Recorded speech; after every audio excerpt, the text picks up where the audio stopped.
আমরা অনেক সময় এখানে বসে ঢাকায় বসে অনেক সিদ্ধান্ত নিই, সেটা জেলা পর্যায়ে গিয়ে কিভাবে প্রকাশিত হয়, কিভাবে এটা ইমপ্লিমেন্টেড হয় জানার কোনো সুযোগ থাকে না আমাদের। যেমন আমরা বারে বারে কথার মধ্যে আসি জন্ম নিবন্ধন, এটার কোনো মা বাবা আছে বলে আমার মনে হয় না। নিয়ম আছে কিন্তু মা বাপ নাই। আমি মধ্য বয়সে কিংবা শেষ বয়সে কোথাও যেতে চাই, একটা পাসপোর্ট দরকার, পাসপোর্ট করা হয় নাই, জন্ম নিবন্ধন নাই বলে জন্ম নিবন্ধন লাগবে, আমার আমলের জন্ম নিবন্ধন কি করতে জানিও না, ইত্যাদি ইত্যাদি। কিন্তু পাওয়া যায়, পয়সা দিলে ঠিকই চলে আসে। পয়সা দিলে যখন ঠিকই চলে আসে, তাহলে পয়সা না দিলেও আসার কথা। এই সিস্টেমটা আমরা করতে পারছি না কেন?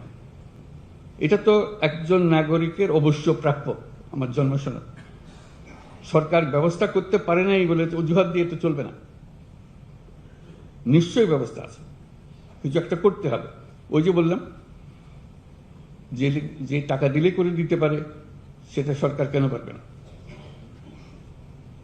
কাজে আমাদেরকে সেই ব্যবস্থা করতে হবে।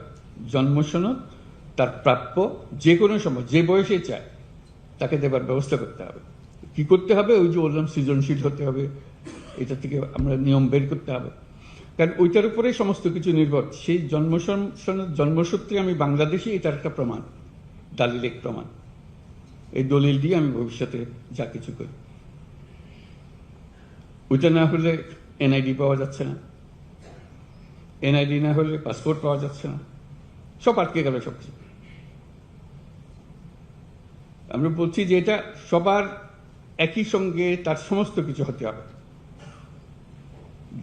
যদি আমার জন্ম সনদ থেকে থাকে, তাহলে আমি এনআইডি পাবো। এগুলো এখন অনলাইন পাওয়ার কথা, আমরা অনলাইন পাচ্ছি কিনা? পাসপোর্ট অনলাইন, এখন ই পাসপোর্ট হচ্ছে কিনা? এখনো দেখি ওই এমআরপি করছে। কেন হচ্ছে? আইন তো আছে।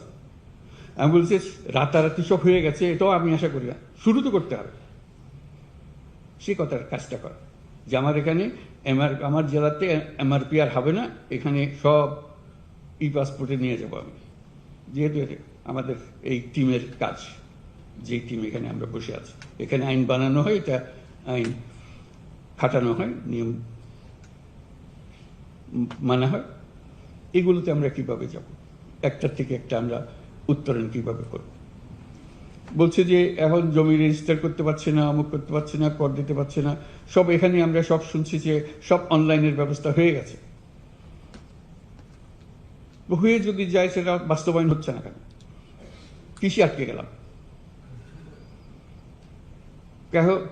কেন? এখনো জমির রেকর্ডপত্র আমরা অনলাইন পাই না, করতে পারি না, যে জমাকে বেচা কিনে আমরা করতে পারছি না। কি যার উপর থেকে আমরা, ভূমি মন্ত্রণালয় বলছে যে আমরা সব করে ফেলছি, কিন্তু ইমপ্লিমেন্ট করতে পারছি না, ধীরে সুস্থ হচ্ছে। কেন করছি না? এটাই হলো আমাদের অপারগতা। খেলোয়াড় হিসেবে আমরা সেই কাজটা করতে পারছি না। সেই খেলোয়াড়ের যোগ্যতা অর্জন করতে হবে, যে আমাদের অনলাইন যেগুলো হয়ে গেছে, অনলাইনের সিরিজ হয়ে গেছে, অসংখ্য জিনিস অনলাইন।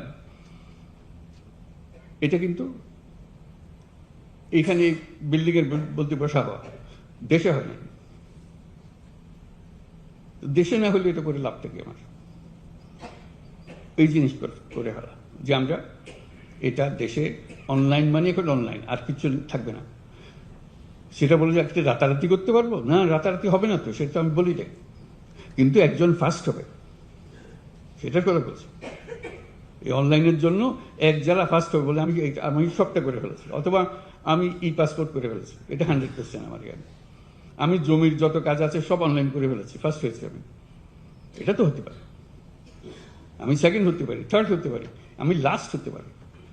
হবে না সে কথা ঠিক না। যাদের মধ্যে হয়েছে তারা কে কোন স্তরে আছে, এটাতে আমার যোগ্যতা, আমার কৃতিত্ব। এই বয়সে আমি দেশের এই টিমের, গভর্নমেন্ট সরকারের টিমে যুক্ত হয়ে কি কাজটা সমাধান করে দিলাম, আমার কন্ট্রিবিউশনটা কি? একটা হলো ঠিক আছে আমি করে ফেলেছি, তাদের বুঝ দেওয়া দরকার, বুঝ দিয়ে দিয়েছি, সেটা এক জিনিস। একটা হলো আমি কি করেছি বুঝ দেওয়ার বাইরে, যেটা আমার থেকে হোক, সে আমিটাকে আবিষ্কার করা, অর্জন করা, সেই জিনিসগুলো না, সেগুলো হলো চ্যালেঞ্জ, সেগুলো হলো আজকে সেই সুযোগ